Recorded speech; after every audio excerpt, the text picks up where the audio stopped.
राजस्थान में लंबे समय से अटके पंचायत और नगरीय निकाय चुनाव को लेकर एक बार फिर प्रशासनिक और राजनीतिक गलियारों में गतिविधियां बेहद तेज हो गई है। राजस्थान हाईकोर्ट की ओर से तय की गई 31 जुलाई की सख्त समय सीमा सिर पर खड़ी है, लेकिन आरक्षण के आंकड़ों के भंवर में फंसा ये चुनाव अब नए मोड़ पर आ गया है। राज्य निर्वाचन आयोग ने अब आर पार का रुख अपनाते हुए सरकार के दो बड़े विभागों से आरक्षण के नवीनतम आंकड़े मांग लिए हैं। आखिर आंकड़ों के इस नए खेल के बाद क्या 31 जुलाई तक चुनाव हो पाएंगे या फिर कानूनी अड़चनों के चलते तारीखें आगे खिसकती रहेगी? आइए डिकोड करते हैं निर्वाचन आयोग के इस नए पत्र और पंचायत चुनाव के पूरे गणित को। सबसे पहले राज्य निर्वाचन आयोग के इस नए और कड़े नियम को, कड़े कदम को समझिए। राज्य निर्वाचन आयोग ने पंचायत राज विभाग और स्वायत्त शासन विभाग को पत्र लिखकर आरक्षण संबंधी नवीनतम आंकड़े उपलब्ध करवाने के निर्देश दिए।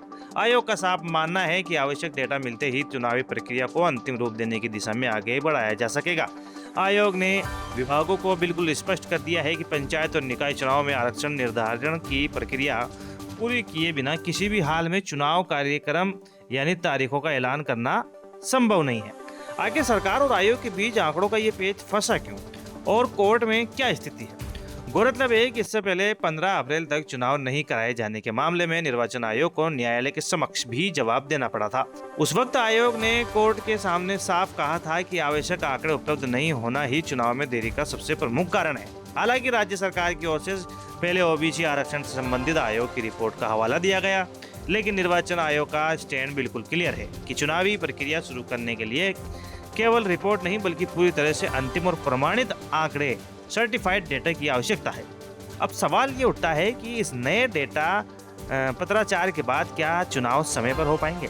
राजस्थान हाईकोर्ट पहले ही प्रदेश में पंचायत और निकाय चुनाव कराने के लिए 31 जुलाई की आखिरी समय सीमा को बरकरार रख चुका है। इसके बावजूद आरक्षण संबंधी आंकड़ों के अभाव में चुनाव कार्यक्रम अब तक घोषित नहीं हो पाया है। जैसा कि हमने पहले भी बताया था, पूर्व विधायक संयम लोढ़ा पहले ही सुप्रीम कोर्ट में केवियट दाखिल कर चुके हैं ताकि सरकार आंकड़ों का बहाना बनाकर कोर्ट से एक तरफा स्टे न ले पाए।